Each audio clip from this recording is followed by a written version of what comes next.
I think I have sexual image fatigue.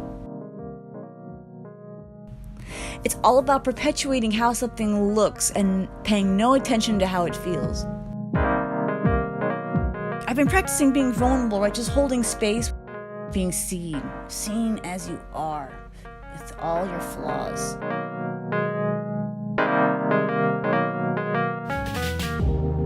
When it's night and you're nowhere. A podcast about being lost and trying to get found. I'm Dawn Goodwin. And I'm Chris Reno. You're listening to Why Are We Here?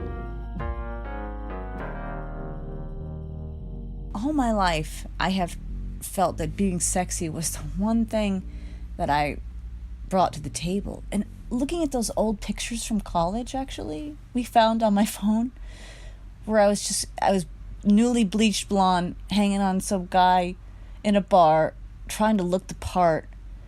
That was like the start of it all. Like, I was trying so hard not to be the wallflower that I was in high school, that I charged full steam ahead into being this blonde. And it's infected every public thing I've done. I think I really believe that without leading with sexuality, with sexiness, with a sexy image, that I was just forgettable. That really informed every choice I made. And you can see it in every profile picture I've posted. You can see it in my books, even. You can see it in my writing. You can see it in, even in the videos I posted that were funny, there's always this understanding that I have to lead with sexiness, I have to lead with skin, I have to lead with blonde, I have to lead with beauty.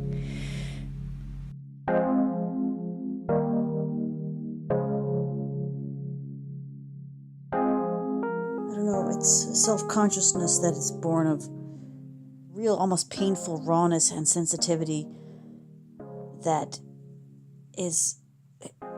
goes hand in hand with a fear of taking up space, a fear of being seen, a fear of being heard, a fear of not being good enough.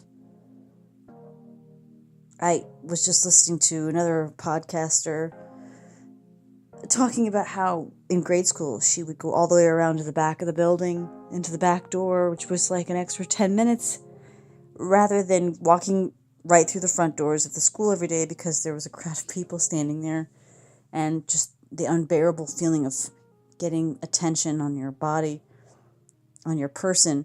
That's something I can really relate to. And yet I have a diametrically opposed need to put myself out there and at the same time just wither and die of self-consciousness when I do so. So I've got these two sides of my personality duking it out. And I think in order to make a truce, there's going to have to be a new paradigm. And because the self-consciousness is born of understanding that all things female have to be packaged in a body. Like, part of being a female is being embarrassed of your body, embarrassed of yourself. At least that's been my experience. So to go forward, to really honor the side of me that wants to put stuff out there in the world, be seen and heard, and take up space, take up rightful space as a living creature on this earth, not feel apologetic about it. Part of taking up space is making space for the body that I have. Spending my whole life trying to hide parts of my body. Energy. The shame takes up so much time and energy that I'm done.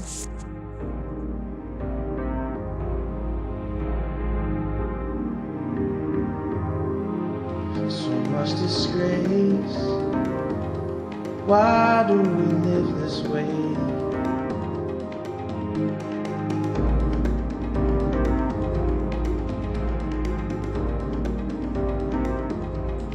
Just watching anything, any kind of media, like movies, documentaries, or television shows, reality shows, news shows, any kind of images of women, anything that smacks of bullshit.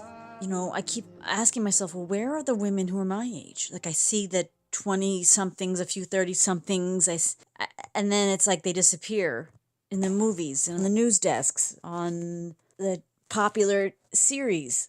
Like, I was watching Game of Thrones, and it's like, where are there was one older-ish woman, one, in a sea of old men and young beauties. And it's so tired. It's like, it's fucking boring. I wonder if anyone else is as bored of this paradigm as I am. This idea that older women aren't sexy, I don't have a place in pop culture, don't have a place on series. Like, we have Veep, for example, with Julia Louis-Dreyfus, but who's headlining this role of an, 40s, 50-ish year old woman. But it's like, as a trade-off, she has to be rail thin. Like, I don't think, judging by the young Julia Louis-Dreyfus, that's her natural body shape. Like, she's been shorn of anything, that any pinchable body inch. Like, she is plastic looking in her thinness. Not to disparage that, but I'm tired of it. I want full women. I love it when I see a full woman with no embellishments. I'm just starved. I guess I've glutted, and I'm sick of lies.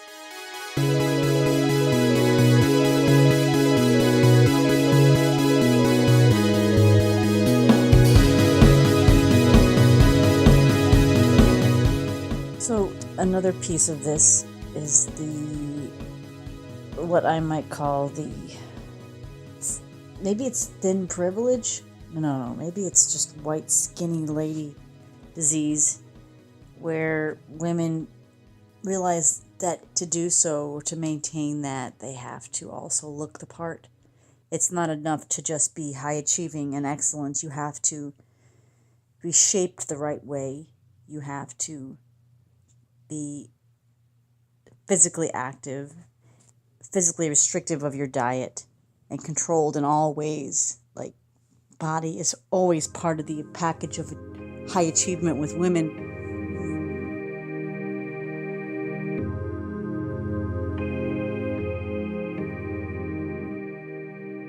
I get so inspired when I see women being themselves. Like, showing themselves, revealing themselves, being free in their bodies, and not trying to squeeze into the old fucking paradigm, because it emboldens me to do the same. Like, I guess I feel angry because I still feel pinched by it. I still feel afraid to step out of the plastic mold that we're supposed to be in. What do you call that? Too much glossing, or they filter the image so that you can't see any lines on the faces, and everything is super glossy, and everyone's lips are a little bit Botoxed. It's all about perpetuating how something looks and paying no attention to how it feels. And can we just call a moratorium? People injecting their lips and their faces? What if they just removed all the filters of the world? I just want to see women's aged faces up close.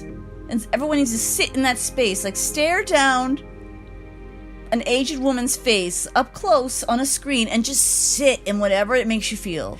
Whatever fear, whatever judgment you have, just sit in it. And just sit in it. And don't say anything. Don't react. Just sit and just feel it and try and trace it back to whatever it comes from. But I'm talking to myself because there's a sickness there. I was so worried when I saw our movie. I was so worried at first because I'm like, I'm looking older, like I'm middle-aged. And you can tell, and oh no, because I'm going to be derided, I'm going to be made fun of, I'm going to be all of the misogynistic labels.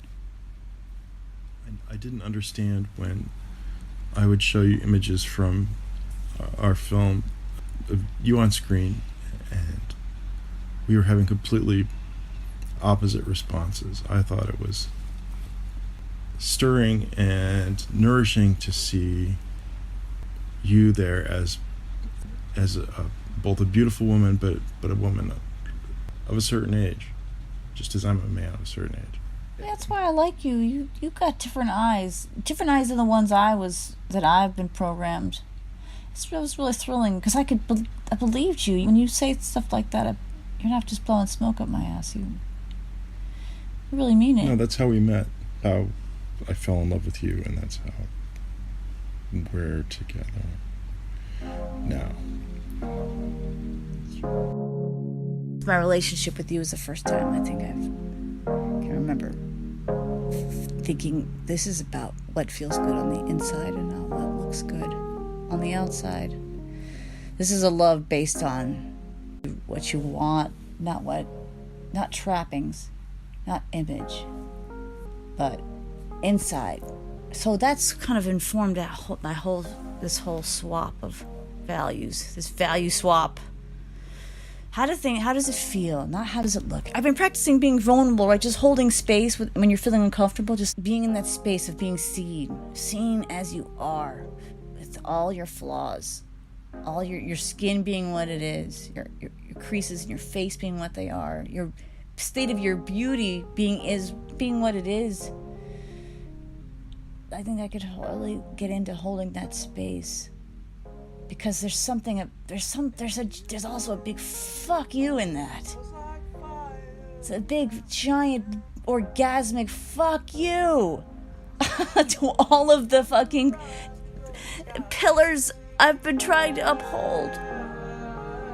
And for what? Maybe that's me. I can aspire to be the aged lady. That makes sense. How do you feel about being the partner of somebody who wants to be the aged lady? I like it.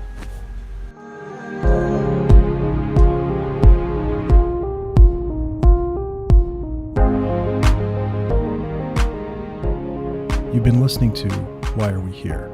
A podcast about being lost and trying to get found. It was produced and edited by Don Goodwin and Chris Reno. The music in this episode is by Ty Boffman. You can hear more of his stuff on YouTube at Glassbender Official. Join us next time. And thanks for listening.